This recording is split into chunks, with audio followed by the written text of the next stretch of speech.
बस एक कौम को भेजा कि मक्के में जाकर पानी तलब करे। बस इस कौम में से 6 आदमी मक्के को गए। इनमें से सिर्फ 2 शख्स मुसलमान थे, लेकिन दीन अपने छुपाए रखते थे। और इन दोनों का नाम मजीद और नकीम था, और इनके सरदार का नाम कैल था। ये 70,000 आदमी लेकर मक्के को गए। मजीद ने इनसे कहा, जब तक तुम हज़रत हूद पर ईमान न लाओगे, इस वक्त तक तुम पर बारान का बरसान मौकूफ़ रहेगा। ये बात मजीद की सुनकर सब ने इनको झुटलाया। इसके बाद मजीद और लकीम ने कहा, या इलाही, ये लोग तेरी रहमत के कायल नहीं, तू हमारी हाजतें पूरी कर। बारगाह इलाही से आवाज़ आई कि क्या मांगता है, मांग। मजीद ने कहा, या इलाही, मैं ता क़यामत दुनिया में भूखा ना रहूं। हुक्म हुआ, मैंने तेरी ये हाजत कबूल कर ली। बाद लकीम ने कहा, या इलाही, 7 दफ़ा की उम्र मुझे अता कर, जिसकी उम्र चाहूँ बतन बाद बतन 3000 बरस तक ज़िंदगानी करूँ।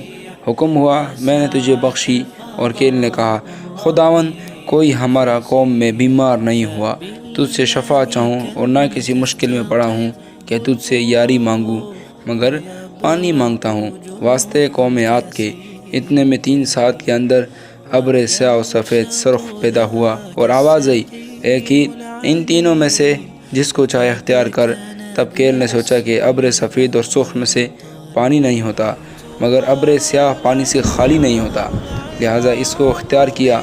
अल्लाह ताला के हुक्म से अब्र स्याह 7 इंच के मंजिल मकसूद को जा पहुँचा। वह इब्न मनबा ने रवायत की है कि 7वें ज़मीन पर एक हवा है और इसका तारीम रेहुल अकीम है, और 70,000 जंजीरों से इसको बांध रखा है, और 70,000 फरिश्ते इस पर मुहाफ़िज़ और मोक्कल है। जब क़यामत का दिन होगा, वह हवा छोड़ दी जाएगी और इतनी तेज़ होगी कि पहाड़ों के मान को रेज़ा और परवशम के उड़ा देगी, और आसमान गिर पड़ेगा और इसके टुकड़े हो जाएंगे, और वो रोएगा कि गाले की मान उड़ता फिरेगा, जैसा कि अल्लाह ताला ने फरमाया। तर्जुमा, जब फूंकेंगे नरसिंगे में एक फूंक और उठाई जाएगी ज़मीन, और पहाड़ चौड़ा कर दिए जाएंगे। एक चोट उस दिन हो पड़ेगी पड़ने वाली और फट जाएगी, और आसमान पर इस दिन वह सुस्त होगा। हुक्म हुआ, ए फरिश्तों, वो हवा कौम आद पर कुछ देर के वास्ते छोड़ दो। तब उन्होंने अर्ज़ की कि जब्बार आलिम, किस कदर छोड़ें। हुक्म हुआ, गाय की नाक के नथे के अंदाज़े से छोड़ दो। उन्होंने फिर अर्ज़ किया, रब्बुल आलमीन, इस मिक़दार से तो सारा आलम ही बर्बाद हो जाएगा। तब हुक्म के सुई के नाके के सुराख के बराबर छोड़ दो।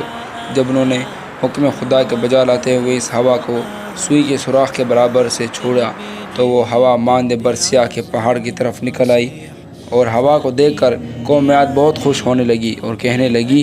तर्जुमा, कोई नहीं, वही है जिसकी तुम लोग शताबी करते थे, और ये वो हवा है जिसमें दुख की मार है। और जब हवा निकली, काफिरों ने कहा, ए हूद, तूने वो खुशखबरी पहुंचाई कि जिससे हम खुशतर होंगे। हूद अलैहिस्सलाम ने फरमाया, ए काफिरो, ज़रा सब्र करो, अल्लाह ताला की तरफ से तुम पर अज़ाब अलीम पहुंचता है।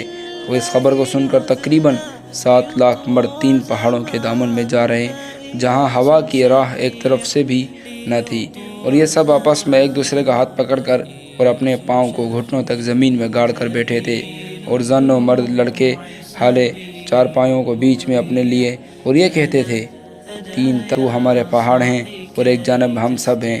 देखते हैं कौन सी हवा है कि वो हमारे बीच से गुज़र जाती है, किस तरह ज़ोर कर सकती है। जब मुतकब्बिरों ने अपनी क़ुव्वत का गुरूर किया, तो अचानक एक आवाज़ रात कड़क गड़गड़ाहट की आई, और हवा ने इस कदर ज़ोर किया कि पहले मकानात और कसरों वगैरह जितने थे, सब जड़े खोद कर फेंक दिए। और उसके बाद पार्ट 3।